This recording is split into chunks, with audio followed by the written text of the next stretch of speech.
Y bueno, soy Benito Bautista, te saludo. Para mí es un placer de verdad estar aquí acompañado de querida Margarita Merlos, tanatóloga, también de Jorge Blas, quienes les doy la más cordial bienvenida a este espacio, ¿sí? A Inteligencia Hipercubo, que es nuestra ventana digital. Y bueno, pues queridos amigos hipernautas, este nuevo programa pues va a estar dirigido por ellos justamente y es para hablar de tanatología. ¿Qué es la tanatología? ¿Por qué es importante hablar de ella, saber? Y sobre todo estas herramientas que invariablemente a todo ser humano le van a ayudar, le van a servir. Y bueno, pues desde esta perspectiva, yo te invito, querido amigo, amiga hipernauta, a que te quedes y sobre todo que este conocimiento que ellos te van a estar compartiendo a través de estos programas, le tomes de verdad ese sentido práctico, porque son herramientas que vas a utilizar en tu día a día. Por supuesto, agradezco a Producción Enrique More, que es quien nos permite también con esta magia digital estar ahí contigo acompañándote. Margarita, bienvenida. Pues un gusto, finalmente. Un gusto que este proyecto se lleve a cabo porque hemos tardado mucho tiempo y la indecisión y de que sí es el tiempo, de que no es el tiempo, de que ya podemos, de que no podemos. Y bueno, hoy por hoy pues ya está concretado este proyecto, ya es una realidad, ya estamos aquí. Y bueno, Jorge Blas, cuando le comenté el proyecto, dijo, sí, adelante. Y bueno, tengo la bendición de tener muy buenos amigos que cuando se me ocurren ideas locas, pues dicen, va. Y bueno, hoy estamos aquí. Yo agradezco a Inteligencia que nos abre las puertas, a Benito Bautista, director general, Enrique Moret en producción, que nos fusionamos para llevar a cabo este proyecto tan bonito, pero sobre todo para darle herramientas al público que en estos momentos estamos pasando por algunos problemas, adversidades. ¿Por qué? Pues nadie estábamos preparados para estos tiempos, ¿verdad? Si nos hubieran dicho, va a pasar tal y tal, y bueno, como en su debido tiempo, en una comida, en una reunión, Adrián y yo estábamos viendo la magnitud del evento y bueno, hace un año, ¿no? En marzo. Año y unos 2-3 meses aproximadamente. Expusimos nuestras ideas y bueno, fuimos catalogados como catastróficos.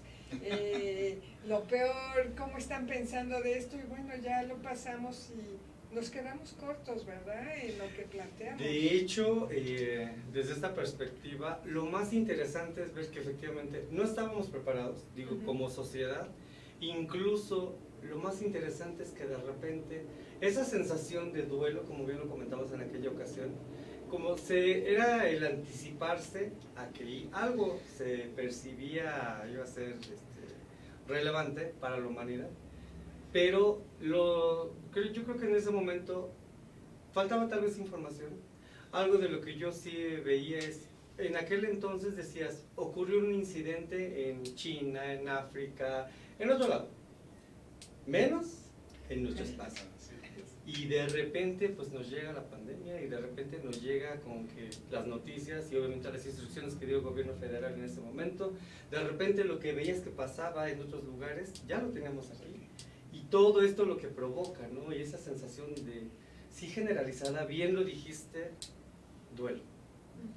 Sí, es que aquí tenemos que, esta nueva normalidad a la cual hemos tenido que alinearnos, una de las características es lo imprevisto con que llegó, la fuerza con que llegó y que nunca fue deseado, nunca fue visualizado. Esas tres características nos generaron en la mayoría de la población una serie de cambios tan abruptos que humanamente no es tan fácil poderlos digerir e irlos incorporando. ¿Por qué? Porque nosotros tenemos rutinas. La rutina de ir a trabajar, la rutina de ir a ver a los amigos, la rutina de la familia, la rutina de la pareja, la rutina en la familia. Y de repente todo se rompe. Y nos enfrentamos a una situación que veremos ha traído una sintomatología que por la sutileza con que se muestra, lo consideramos, le damos una significación social. Pero fíjense que desde esta perspectiva, algo de lo que a mí me llamó la atención es que incluso, si bien es cierto que ahorita el uso de las tecnologías de información, las TICs, pues cobran relevancia, yo no me imaginaba de verdad que Facebook, por ejemplo, iba a ser una especie de obituario virtual, ¿no? Es decir, de repente ya empezás a ver, pues ya se retiró otra persona, ya falleció vamos, empezó a ser recurrente, al grado de que dices, bueno, ya es el obituario desde esa perspectiva. Y toco el tema de la tecnología porque justamente la tecnología hace su aparición en algo que es la muerte, la despedida, ¿no? Es decir, y ahora vas a acompañar, o en su momento se estuvo acompañando a estos seres queridos virtualmente. Y desde esta perspectiva, yo en su momento sí me llegué a preguntar, que bueno, la tanatología tendrá que reinventarse, tendrá que rehacerse desde esta perspectiva, porque también es actualizarnos en ese sentido. Entonces, esa fue mi visión, y es de esta parte como algo tan humano que finalmente provoca el decir, pues por un lado ya se fue el ser querido, pero por el otro socialmente tampoco puedo ir y externarle al deudo, si es la palabra correcta, pero si no me corrigen por favor, el externarle al doliente, pues ese afecto, ¿no? Como bien dices, ¿no? O sea, no se puede, y entonces nada más es un like, una llamada tal vez, y párale de contar. Pues sí, la tanatología se tiene que reinventar en muchos aspectos porque todavía tenemos la idea de despedirnos del cuerpo presente, la misa del cuerpo presente, acompañar en el velorio, en el entierro, y todo esto se rompió. Entonces eso causa una serie de síntomas, de cambios de conducta, de la percepción de la vida. El principal, tal vez, corríjanme, el principal cambio que hubo es que si veíamos la muerte como algo muy lejano, la muerte tomó conciencia de ser algo muy cercano al ser humano con esta pandemia. Sí, y esta parte del ver morir al vecino, al amigo, al familiar, te va generando una angustia, porque te está confrontando con tu propia muerte. Y de aquí, bueno, la tanatología, hagamos como un paréntesis, la tanatología se enfoca en la vida, que ve a la muerte en todos sus procesos, tanto de ritos religiosos, culturales, sociales, científicos. ¿Para qué? Para prepararnos para la muerte, pero realmente es vivir la vida a plenitud para que tengas esa conciencia de la muerte y perderle el miedo a la muerte, para poder vivir, ¿no? Esa es realmente la finalidad de la tanatología. Muchos, bueno, en el hospital a mí me decían, ay, usted tanatóloga, viene, usted es como el ángel de la muerte, ya se acerca a los que se van a morir. No, no nos acercamos. Un sopilotito disfrazado. Exactamente. Me hablan de producción. Algo así, ¿no? Entonces la gente comenzaba a tener ese miedo en el hospital, ya que te acercabas, dices, es que ya se va a morir. No, le digo, yo vengo aquí para que tratemos todas sus pérdidas, su vida entera, todos los duelos que no ha resuelto, pues aquí, porque ni usted ni yo sabemos si se va a morir, pero lo que sí sé es que tenemos que resignificar la vida para vivir a plenitud y cuando llegue el momento, pues morir plenamente. Yo no sé, digo, yo sé que ustedes son los especialistas y sobre todo que están en el campo de batalla. ¿Y qué es el campo de batalla, amigo Epernauta?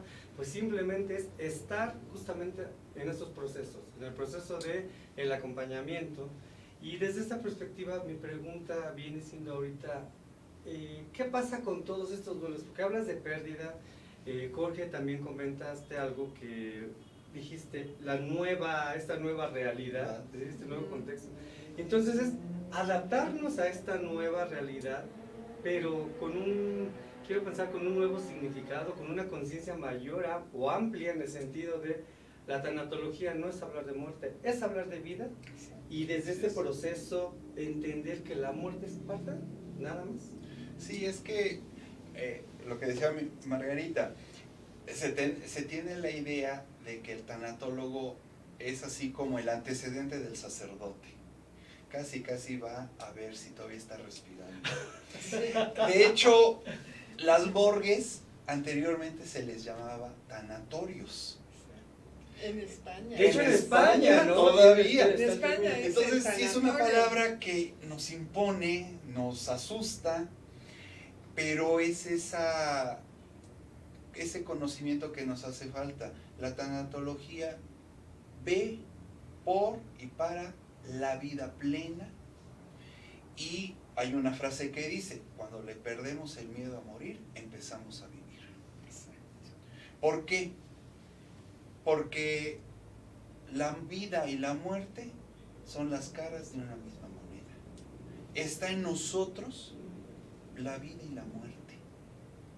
De hecho, bueno, hay un poema de un poeta yucateco, pues no tan conocido, Elías Nandino. Él dice: mi voz interna me advierte que la muerte con que muera no ha de venir de fuera, sino que yace prisionera en las entrañas de mi ser. Está en nosotros. Okay. Pero así como hacemos la vida, pues también no es factible hacer nuestra propia muerte. ¿Es perderle ese miedo? Exacto, es que esta parte, desde esta perspectiva, el confrontarte, dices, en lo general, por ahí yo lo digo, en el intelecto sabemos que sí, nos vamos a morir. Un día este organismo se detiene, pero cuando ya hay tal vez el impacto de una noticia, ¿no? De una enfermedad que vas viendo que efectivamente pues ese familiar o uno mismo va a ir en declive. Cuando no sé si hay alguna muerte, digamos, más fácil de procesar, ¿sí? Fácil de llevar incluso, digamos un paro cardíaco, ¿no? Ay, ahorita me da el paro cardíaco. Pero cuando entramos a esta parte de, sabes que sí te vas a morir, pero ya es, ¿en cuándo? No sabemos. En el intelecto yo sé que un día me va a morir, pero cuando ya hay un diagnóstico y vas viendo cómo va minando la salud, es un proceso difícil, yo creo. Es difícil en la medida en que no estamos tan conscientes de esa realidad. Okay. Hay una muerte ajena. Aquí afuera, en la avenida, chocaron, hubo un deceso. Pues lo más que nosotros va a surgir es: pobre cristiano. Y media vuelta y se nos olvidó. Se olvidó.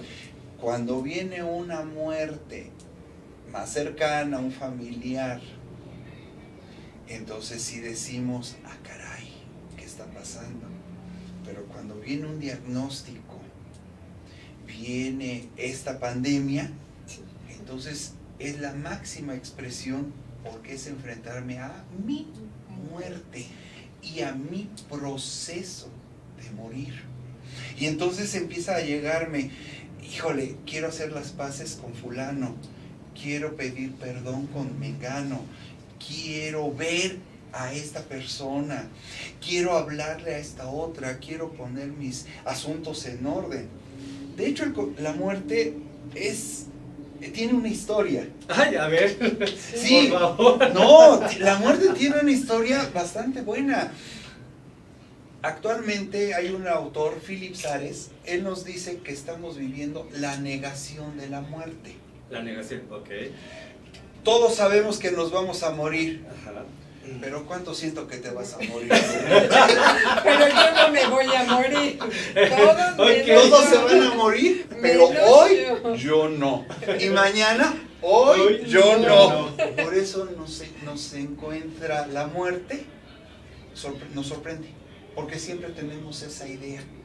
No la vamos construyendo. si construimos nuestra vida, no es de pensarse que también construyamos nuestra muerte.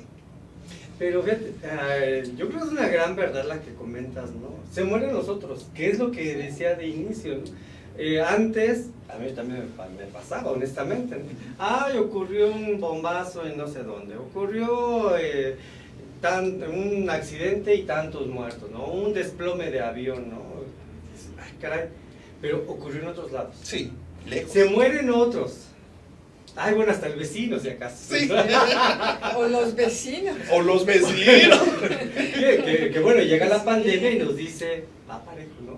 Y desde esta perspectiva quisiera yo preguntar, Margarita, si en el caso del hospital, y tomando lo que comenta Jorge, ¿te ha tocado atender a personas que de plano, a pesar de estar en ese proceso, que ya saben que se van de este plano, no hagan ese arrepentimiento, no hagan ese cierre, decir, pues, pedir perdón, tal vez? Sí, es en esta parte, es como decía Jorge, es la negación. Todos estamos negados a que nos vamos a morir, porque tenemos un gran miedo. Y con este gran miedo, a mí me asombra en la COVID, ¿no? Nos desensibilizamos ante el grado de muerte. Ahorita ya a todos lados vemos muerte. Llámese por la COVID, accidente, enfermedad, homicidios, suicidios.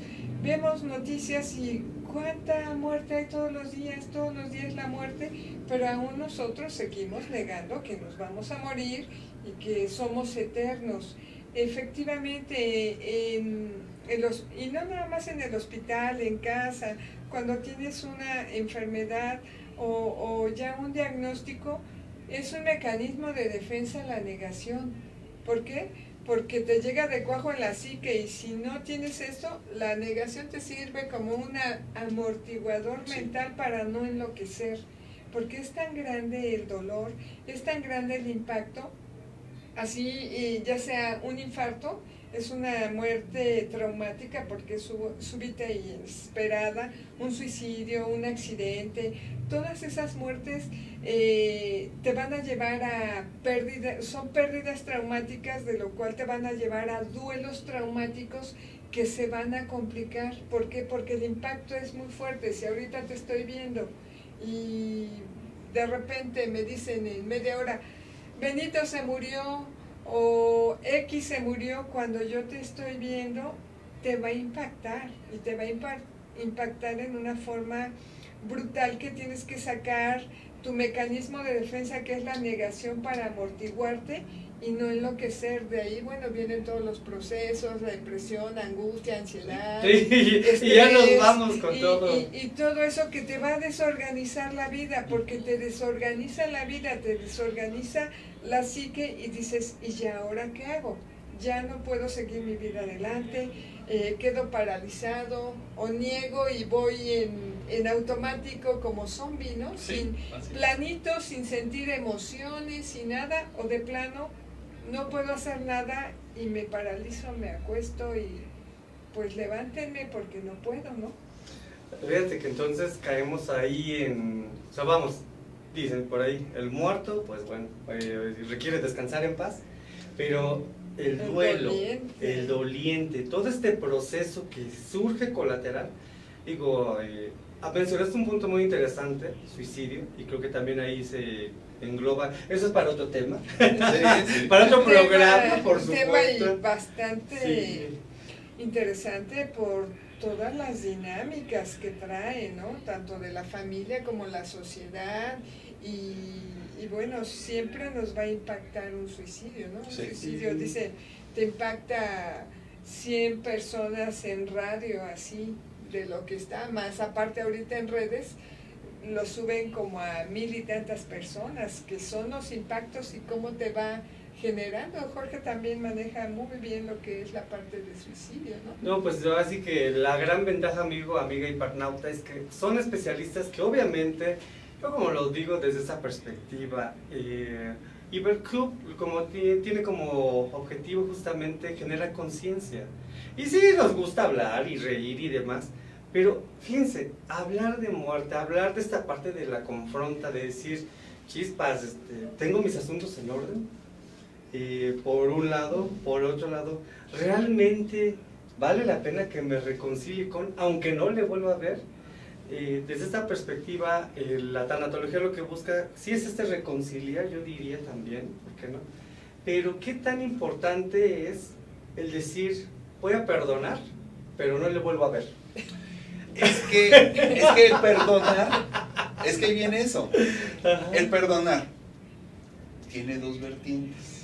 A ver. Yo te perdono porque de esa manera, porque tú lo mereces, porque quiero estar en paz. O yo te perdono tu acción para yo estar y seguir adelante. Para soltar. Para soltar. Que es la más sana. Porque tú no mereces mi perdón, pero te perdono como un acto de amor hacia mí. Porque eso me está encadenando a un recuerdo y a revivir una situación de dolor que me está afectando en mi trato hacia los que quiero, a los que amo y hacia mí mismo. Entonces, por eso se debe de dar el perdón. Es un acto de amor, un acto de amor pleno, consciente. Porque decimos, te perdono. Sí, pero te perdono, pero no lo olvido. Te perdono, pero, ay, ahorita te puedo cobrar y te meto el pie. No, yo estoy participando para que eso no se olvide. Perdono es un compromiso, no una promesa, que son cosas muy diferentes. A ver, detállanos eso porque ya me generaste mis dudas. Promesa pues es como los políticos, todo voy a arreglar y al final de mi periodo pues no hice gran cosa. Okay. Comprometerme es echar a andar de todos mis recursos morales, afectivos, intelectuales, volitivos, para que esa situación nunca se vuelva a presentar. Ese es un compromiso. Prometer es simplemente por el momento emocional que se está viviendo y que carece de sustento de fondo, porque no es dado más que por el momento emocional que se está viviendo. Pero el compromiso implica todos mis recursos que yo tengo como persona para que eso no se vuelva a presentar. ¿Sí? Y eso exige prepararme, eso exige visualizar, buscar información para que eso no se vuelva a presentar. Promesa, pues es eso. Por eso los políticos prometen. ¿Cuándo has escuchado un político que se comprometa? Ok, ya me quedó claro. Te prometen, pero no te comprometen. Te prometen, porque eso no. Y ahora la pandemia más grande es la del dolor no tratado, que esa es la que te va a llevar a vivir en esta parte del no perdón, de toda la insanidad, no perdonar, y repetimos, ansiedad, depresión, angustia, el estrés. Esto es lo que nos está matando. Si no tratamos nuestro dolor, todos tenemos dolor, absolutamente, hasta nosotros tenemos dolor, pero si no lo tratamos o no lo hacemos consciente, pues no vamos a evolucionar y vamos a empezar a somatizar y va a venir la enfermedad y me voy a deteriorar y voy a caer en esa espiral. Este programa creo que es para dar herramientas de que las personas se hagan conscientes de que tienen que trabajar su dolor. Por más fuerte que sea el dolor, hay que enfrentarlo y hay que, me deshice, no sé, me mataron a mi hijo, tengo un cáncer, o perdí todo mi dinero, me robaron, perdí la pareja, no sé, se suicidó mi hijo, mi hija, no sé, una desgracia brutal que te llega así, es un dolor que no tiene nombre, no lo puedes ni definir porque es tan grande que no hay un nombre. Entonces, lo reconoces, te sientas buscas ayuda de profesionales y sales adelante. El camino no es fácil, es muy difícil. Muy difícil, ¿por qué? Porque tienes que tener esa confianza y esa conciencia de que tienes que salir adelante. Es como subes, bajas, es la montaña rusa. Cuando estás en la montaña rusa para comprar tu boleto, pues ves a todos que bajan con las caras y tú dices, ¿lo compro o no lo compro? Lo compro, me subo. Y ahí vas subiendo y después viene y bajas y subes y bajas y tú dices, hasta la cara se te va para arriba. Y dices, eso es el dolor, esos son los baches de la vida. Pero al final, cuando ya bajas y ya estás estable, pues es cuando ya te vas al otro lado. Sí, es que una herramienta práctica es qué emociones, qué sentimientos estamos manejando en nuestra vida diaria. Todos decimos, estoy contento, estoy feliz, y los tomamos como sinónimos. Estoy enojado, estoy iracundo, estoy colérico, y los tomamos como comunes.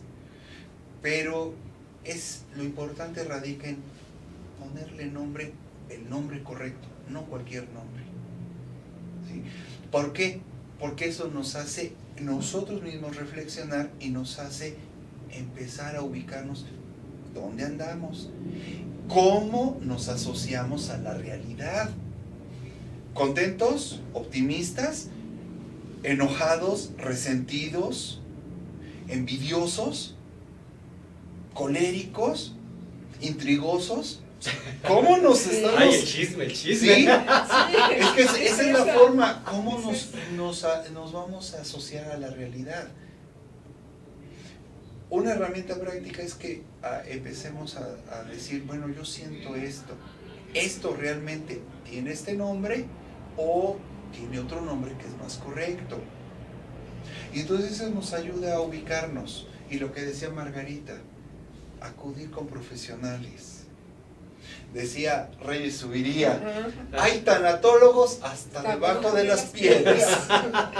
Pero hay que buscar al adecuado, que tenga la formación, el profesionalismo, que esté a la vanguardia, que tenga un enfoque científico, que esté en la investigación, porque efectivamente tú abres las redes y ¡fum! Está lleno de toda esta perspectiva de personas. Así es. ¿Qué tanto son profesionales? ¿Cuál es su lineamiento? Hay gente realmente muy profesional. Yo he visto que, bueno, son los maestros que están ahí, ¿no? De diferentes países, ahí están y siguen dando, ¿no? Una herramienta también para complementar lo que decía Jorge de las emociones. Yo lo que les digo a mis pacientes, haz una bitácora del día a día, pégala en el refrigerador, mañana, mediodía y noche. Tu carita, triste, enojado, lloroso, y ya es una forma de ir monitoreando y ser consciente de tus emociones para irlas manejando. Ese es hacer consciente lo inconsciente. Sí, porque de esa manera nos apropiamos de la emoción, ya no la emoción nos maneja. Okay. Fíjense, tocan un punto muy interesante, la parte de la profesionalización. Por supuesto, para nuestros queridos amigos, amigas hipernautas, yo quiero aprovechar este pequeño inter para que nos compartan ustedes, si dirían por ahí sus credenciales, donde yo tengo una pregunta primaria. ¿Por qué decidieron estudiar tanatología? Y al final del día es confrontarse también con ese tema de la muerte. Y al día de hoy, ¿en dónde ustedes se desarrollan? ¿De dónde sale toda esa expertise? Que obviamente yo les veo, pues sí, obviamente como autoridades en esta área, algo que es tan complejo, se dice muy fácil, pero es complejo. Yo así lo veo. Entonces me gustaría, pues, para que nuestros amigos hipernautas sepan que también estamos con profesionales y bueno, vale muchísimo la pena sí abundar al respecto. Bueno, yo de formación soy trabajadora social, siempre me fui hacia el área de la salud. Y por azares del destino, pérdidas y como me gusta tanto la investigación, yo dije, no, es que esto no es posible, hay que investigar. Mi abuela con Alzheimer, ¿no? Y dije, bueno, vamos a ver qué pasa, y me metí a estudiar, llegué a lo que es la tanatología, la gerontología, y dije, bueno, vamos a empezar por tanatología para hacer alguna especialidad, y ya después de la tanatología me seguí con el acompañamiento y consejería, con suicidio desde el 2005 con el doctor Reyes Subiría, con Jorge, que estaban ahí, cuidados paliativos, logoterapia, y así te sigues investigando y te certificas a nivel nacional e internacional y ya estás a la vanguardia, ¿no? Ahora bien, como te dedicas a esta investigación, pues vas conociendo a las autoridades a nivel mundial, ¿no? Por ejemplo, Robert Neymayer, Alfonso García, Marco Antonio Campos, Chile. Okay. Saludos a Chile, Estados Unidos, Chile, Guatemala, Arizona, ¿no? En Colombia, Arizona. por supuesto. Exacto, Colombia, Ciudad de México. También. Colombia, muy buenos maestros en Colombia, en Ecuador también, gente que realmente se está preparando. Ya de ahí, bueno, me llego a la consulta en el hospital Rubén Leñero, que es donde hago yo mi voluntariado, y ya te va dando la expertise, porque es un hospital de trauma, donde trabajas pues todo así de inmediato, muchas pérdidas, ya sea por choque, accidente, suicidio, enfermos terminales y demás, y bueno, todo esto te va llevando y lo estás manejando al día a día, la consulta privada que doy también. Entonces estamos al día a día, damos conferencias, creamos congresos, pláticas, este tipo de espacios, todo esto es lo que hacemos, ¿no? Oye, Margarita, pero ¿cómo manejas en lo personal todo esto, todas estas emociones? Porque, vamos, el que de repente veas, dices, ok, tengo un paciente, pero, digo, dado a que también somos energía, ¿cómo manejas todo Tienes que esto? tener contención y una terapia Okay. para poder desahogar todo esto y no quedártelo.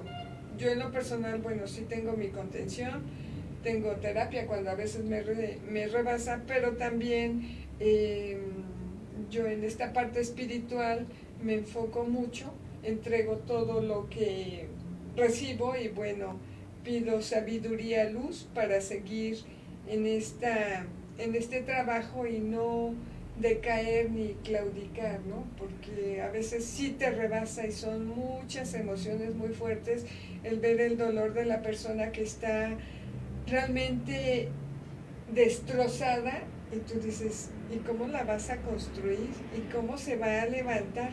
Pero siempre el poder superior siempre te ayuda y siempre salen adelante las cosas, ¿no? Ok. Y Jorge también tiene mucha experiencia, ¿no? Ahora vamos con Jorge, ok. Jorge Sí, también sí, tiene sí. mucha experiencia y bueno, es una persona que realmente también tiene un conocimiento sumamente muy amplio en el tema y nos dedicábamos a ser muy quisquillosos y filtrando muy bien quién sí, quién no, ¿no? Sí. Muy selectivos para darle esta Calidad. calidad a la tanatología. Sí, yo soy médico, Bien. psicólogo y tanatólogo. Bien. Sí, médico por parte del Instituto Politécnico Nacional, psicólogo por parte de la Universidad Nacional Autónoma de México. Sí. Yo también. Y tanatólogo. Yo tuve la fortuna de que el doctor Reyes Subiría me mostrara una deferencia hacia mí y me jalara. Entonces formé parte de la formación del, ¿cómo se llama?, el grupo latinoamericano para el estudio de la tanatología, GLETS. También formé parte y ayudé a la formación del grupo de prevención de suicidio que encabezó el doctor Reyes Subiría. ¿Cómo se llama? Me tocó la fortuna de igual conformar el primer simposio de prevención del suicidio. ¿cómo se llama? Y hemos estado en eso con Margarita, Sí. ¿Cómo se llama? Participado en preparar a futuros tanatólogos en la República Mexicana, entrevistas, conferencias, todo eso también. La misma pregunta, por supuesto, no se puede ir sin que le preguntemos lo mismo. ¿Qué fue lo que te motivó a estudiar tanatología? Porque tu formación de médico, he tenido también, bueno, desde mi experiencia o visión, como que el conocimiento del médico es así, ¿no? Bueno, ya se murió, le quedan tantos meses, el que sigue, ¿no? Entonces, bueno, lo que sucede es que yo soy médico homeópata. okay. La homeopatía toma en cuenta el panorama psíquico, algo que la medicina alópata tradicional no lo hace. Nosotros sí lo tomamos y forma parte de la prescripción del medicamento homeopático. Entonces como que el gusanito ahí está ya, ¿no? Okay. A mí me tocó escuchar al maestro Reyes Subiría en un curso introductorio en Magdalena de las Salinas. Y honestamente, así surgió el amor por la tanatología en ese momento. Y encontré respuestas a interrogantes que yo tenía. ¿Sí? Eso me hizo empezar a estudiarla y todavía pasé como 3 años para iniciar el estudio. Me asustó, me daban ganas de correr porque es enfrentarte a tu realidad, es enfrentarte a lo que eres, es empezar a identificar dónde estás y lo que no tienes y creías tener o lo que te falta obtener. La tanatología es eso, es abrirnos a la vida, ser felices por vivir, disfrutar la vida en su plenitud, no estar atándonos a corajes, a resentimientos, a emociones negativas que no nos dejan avanzar. Entonces por eso fue que le estudié la tanatología y encontré muchas respuestas, pero yo me di cuenta que desafortunadamente muchos tanatólogos empiezan a utilizar clichés o frases preconcebidas, Okay. y al paciente ahí lo van metiendo. Esas son las respuestas que en general dan muchos tanatólogos, no todos, porque hay tanatólogos sumamente preparados, ¿no? Y mis respetos. Entonces eso me hizo sentir que yo estaba mucho como tanatólogo, no estaba con eso adecuado, y eso me hizo estudiar psicología. ¿Por qué? Porque la psicología nos da ese panorama y la tanatología nos da el humanismo para acercarnos al paciente que sufre. El médico que tú comentas que pues, le queda tanto tiempo y ya, es una manera de acercarnos, es una manera de enfrentar la muerte. ¿Sí? Okay. ¿Por qué? Porque, ¿qué autor decía que lo más difícil de alguien que está junto a un moribundo es mirarlo a los ojos mientras muere? Son de las cosas más difíciles. Y no estamos siempre preparados para hacerlo. ¿Sí? Cuando una persona se acerca a nosotros y, oye, traigo este problema, 3 posibles respuestas. Una, sí, pero oye, ¿cómo está el día? O sea, Nevado, porque es algo que no puedo manejar. Okay. 2, cuéntame, ¿y te dolió mucho? O sea, para satisfacer mi curiosidad. Ajá. O la otra, dime, estoy para ti. Y ese es el tanatólogo. Y viene una cuarta que yo he visto mucho, ¿no? La competencia de dolor. Hasta el mismo profesional. Que pasó tu muerte o X. Y la mía también, y fíjate que esto, y al rato el paciente termina cargando lo que el otro le está diciendo. Esa es la segunda. Y tú dices, ¿Sí? ¿cómo? Y sales como un alien, ¿no? Así, dices, nada más te limpias porque Es que ya venías cargado y luego te ponen más. en esa relación tanatológica, nosotros nos vamos a quedar con todos esos sentimientos negativos. Así como una caricatura de Kino, ¿no?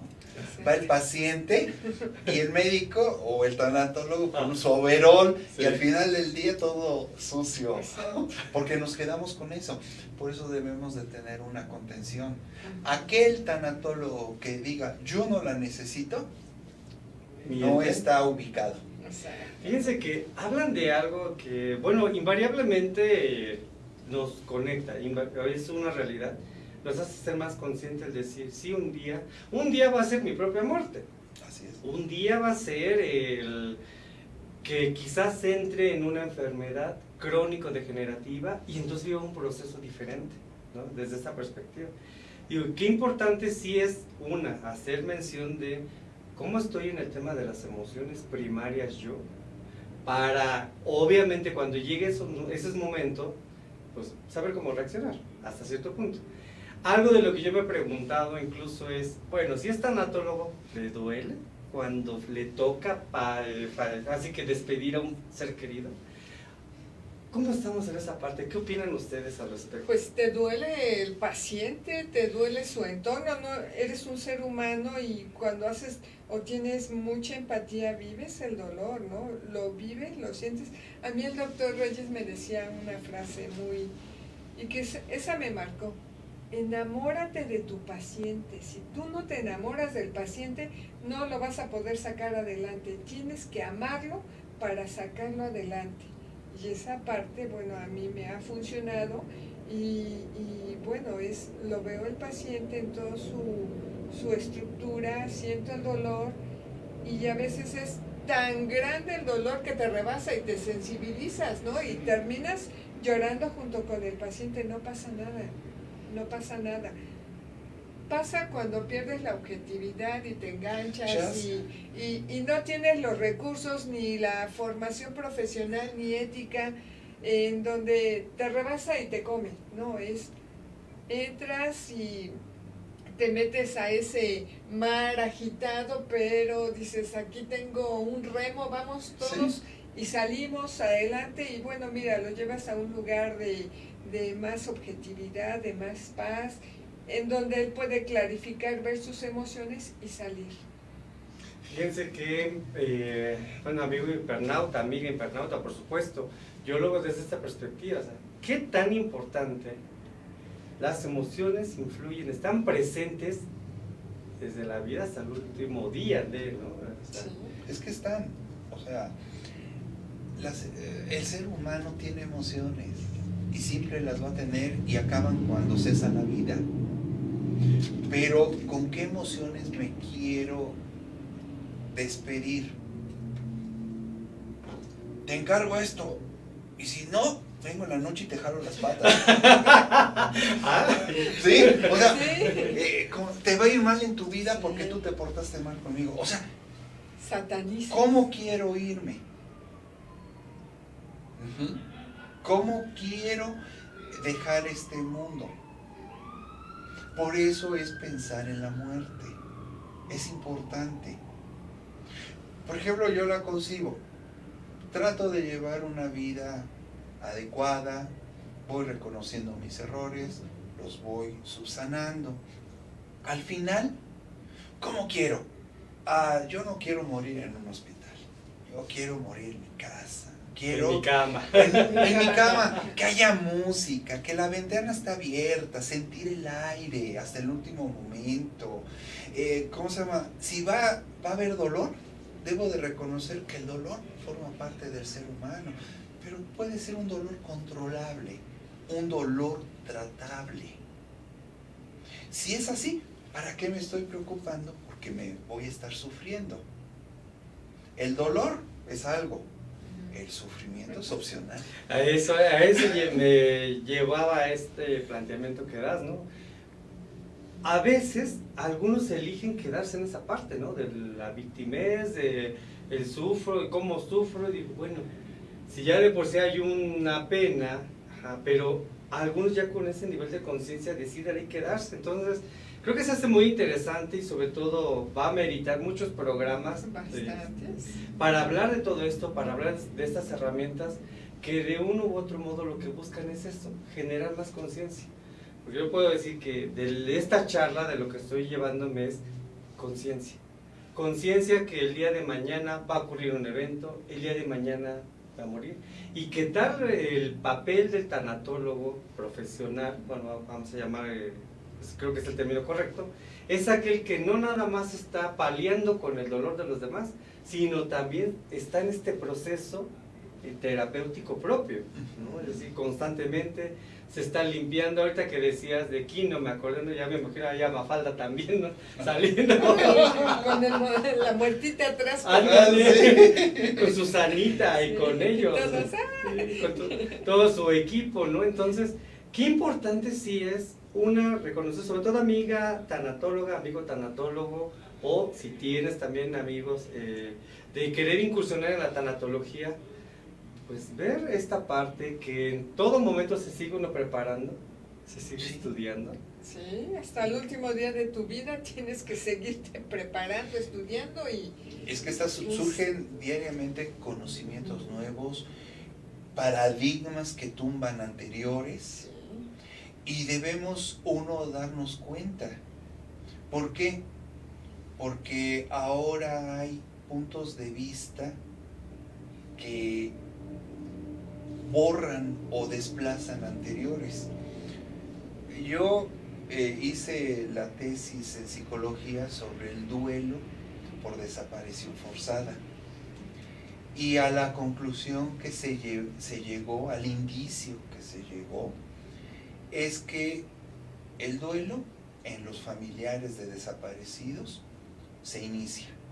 Algo que en la literatura freudiana dice que no se puede iniciar. Sí se lleva, pero se lleva bajo un contexto social, no personal, no en la tranquilidad del hogar, en la reflexión estando él solo. Como un duelo por enfermedad se lleva a cabo generalmente. Aquí es un duelo de tipo social. Y entonces, bajo esa perspectiva, toma significación las manifestaciones, la colocación de cenotafios, de mantas, de imágenes, porque es la manera en que ellos trabajan el duelo, los familiares. Ahorita me recuerda a este movimiento de los 43. Sí, así es. Así es. Ok, entonces un pequeño ejemplo gráfico que vemos que sigue, porque de hecho la semana pasada sacaron noticias al respecto, ¿no? Del grupo de los 43. Entonces, es una forma de manifestar ese duelo. Sí. Y la diferencia es que la finalidad de ese duelo no es aceptar la muerte de su ser querido. La finalidad en este estudio que hicimos es aceptar la ausencia con tintes de permanente del ser querido. Okay. Y ahí ya es un cambio radical de lo que es el duelo. Por eso todo evoluciona. Encontré información de diferentes autores y aún en tesis y tesinas de gente que dice el duelo se inicia y por ejemplo meten a Kubler-Ross para que las etapas de duelo se lleven a cabo. Ahí digo, híjole, como que algo está fallando, ¿no? Encontré personas que dicen, el duelo no se inicia. ¿Por qué? Porque Sigmund Freud decía que el duelo se inicia con una prueba de realidad, y la prueba de realidad es ver el cuerpo del ser amado. En duelo por desaparición forzada no hay cuerpo. No hay cuerpo. Y hay una negación de la existencia de esa persona. Entonces el familiar es muy difícil que lo pueda conceptualizar bajo el duelo que hemos históricamente desarrollado. Ahora se desarrolla desde ese punto de vista. Eso es lo que nosotros encontramos a través de esa revisión y de la dirección de nuestros directores de Tesina que nos hicieron ver eso, ¿no? Fíjate qué importante es, y de uno u otro modo, desafortunadamente ese tipo de duelos, creo que la mayoría, es ocasionado por el origen de violencia, ¿no? Entonces, invariablemente eso nos lleva a algo más atrás, que es la parte social, del cómo estamos. Sí hay que hablarlo, definitivamente, porque no podemos ocultarlo, no podemos decir, ay, no existe o no pasa. No, sí pasa, desafortunadamente. Creo que como sociedad, como humanidad, es lo que nos toca aprender, ¿no? Que hay diferentes tipos de duelo. Desde la suicidología también nos mencionaban esta parte, que es de los más, creo que es el duelo más complejo de procesar. No sé honestamente. Pues yo creo que el duelo más complejo es aquel que el familiar tiene. Okay. Porque sí, mira, si lo vemos, ¿qué es más difícil? Duelo por suicidio, en donde el mensaje es, prefiero morirme que seguirte viendo. Pues sí, es difícil. Al duelo de, ¿por qué te moriste? Qué maldito eres, me abandonaste. Me dejaste. Y intermedio, toda una serie de matices. Por eso yo consideraría que más bien el duelo más difícil es el que nos toca vivir. El que nos toca vivir. Por todas las interrogantes que quedan. ¿Por qué lo hizo? ¿Por qué se fue? ¿Por qué te dio la enfermedad? ¿Por qué no te cuidaste? Los reproches y viene... ¿Por qué saliste? Viene la historia de vida que ¿Qué le pasó a Manzanero? Hace fiesta y se muere. Pero yo quisiera pensar, bueno, ya estamos en los últimos minutitos, 2 minutitos más, producción, por favor.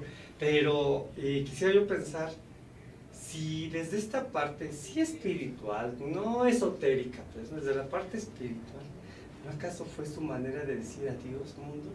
Me despido con...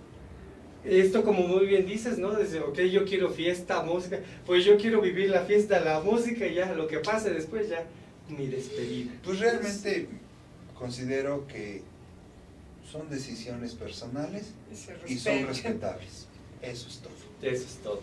Pues yo desde esta perspectiva les doy de verdad, bueno, gracias por permitirme estar aquí en este programa 1. El padrino. Por ser el padrino, la madrina, por supuesto. Y el futuro que va a dar la siguiente.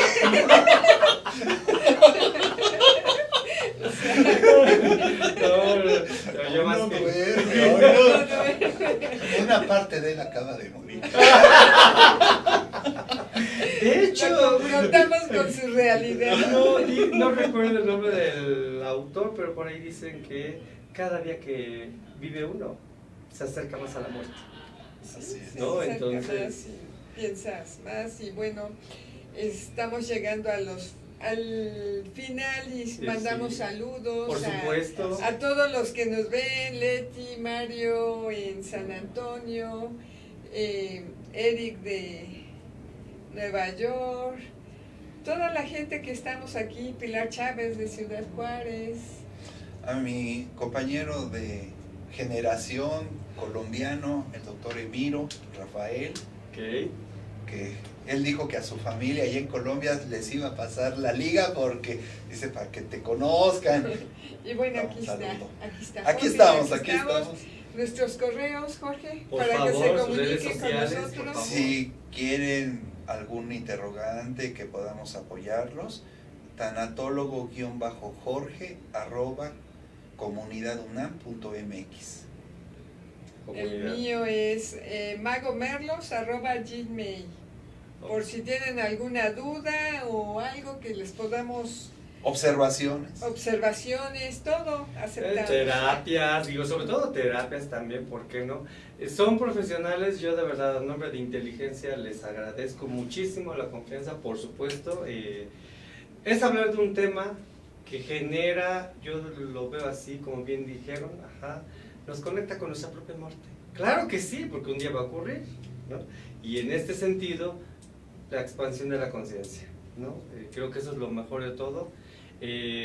Yo de verdad les agradezco muchísimo, queridos amigos, amigas hipernautas. Maggie, ¿cada cuándo va a ser este programa? Cada 8 días vamos a estar aquí en un horario de 10 a 11 de la mañana con diferentes temas. El próximo tema son las pérdidas en el ciclo vital de la vida. Vamos a hablar de pérdidas. Bien. Desde el nacimiento hasta la muerte, todas las pérdidas. La mayor pérdida. La mayor pérdida. La muerte o la mayor ganancia. Es lo que iba a decir ahorita, ¿no? Oye, o es la mayor pérdida o la mayor ganancia en algunos casos. Ya lo veremos el siguiente programa.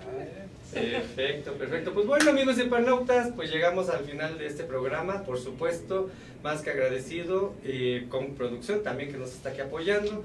Sin esta parte de tecnología, no estaríamos aquí acompañándote. Entonces, muchísimas gracias, Enrique Mora. Y bueno, por supuesto, te invito a que nos sigas. Recuerda que ya también tenemos diplomados, tanatología, ¿sí? Logoterapia, herbolaria. Entonces, hay más información en nuestras redes sociales. Síguenos y va a ser un gusto también apoyarte. Puedes inscribirte aún, claro que sí.